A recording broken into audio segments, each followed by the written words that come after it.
CBSE പരീക്ഷാ വിവാദത്തിൽ നടപടിയുമായി കേന്ദ്ര വിദ്യാഭ്യാസ മന്ത്രാലയം. ഉത്തരക്കടലാസുകൾ ഡിജിറ്റൽ രൂപത്തിലാക്കാനുള്ള കരാർ കോപ്പറ്റിന് നൽകിയതിൽ റിപ്പോർട്ട് തേടി. വെബ്സൈറ്റ് വീണ്ടും പണിമുടക്കി. പുനർമൂല്യനിർണ്ണയത്തിന് അപേക്ഷിക്കാനാകാതെ വിദ്യാർത്ഥികൾ. ഉടൻ പരിഹരിക്കുമെന്ന് CBSE.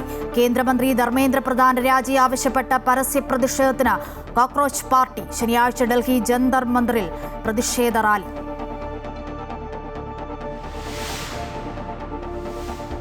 മാസപ്പടി കേസിൽ ED അന്വേഷണം സ്റ്റേ ചെയ്യാതെ ഹൈക്കോടതി. വിധി പറയും വരെ ഹർജിക്കാർക്കെതിരെ നടപടി പാടില്ല. വീണയടക്കം കക്ഷിയല്ലാത്തവർക്കെതിരെ നടപടി തുടരാമെന്ന് കോടതി. ED അന്വേഷണം തടയണമെന്ന ഹർജിയിൽ ഉത്തരവ് വെള്ളിയാഴ്ച.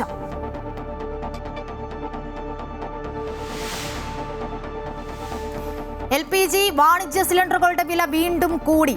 19 കിലോഗ്രാം സിലിണ്ടറിന് കൂടിയത് 46 രൂപ. ഗാർഹിക സിലിണ്ടർ വിലയിൽ മാറ്റമില്ല. മിൽമ പാലിനും തൈരിനും വില കൂടി. പാൽ ലിറ്ററിന് 4 രൂപയും തൈരിന് 10 രൂപയും കൂടി.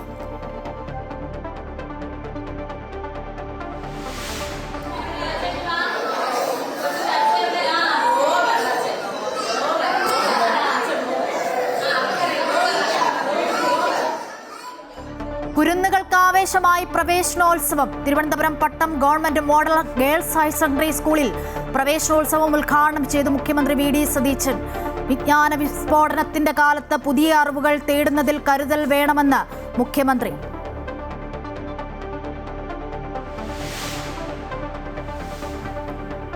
പശ്ചിമബംഗാളിൽ തൃണമൂൽ കോൺഗ്രസിൽ പ്രതിസന്ധി. മമതാ ബാനർജി വിളിച്ച MLA-മാരുടെ യോഗത്തിൽ വിട്ടുനിന്ന 2 നേതാക്കളെ പുറത്താക്കി. തമിഴ്നാട്ടിൽ K അണ്ണാമലൈ BJP വിടുമെന്ന് റിപ്പോർട്ട്.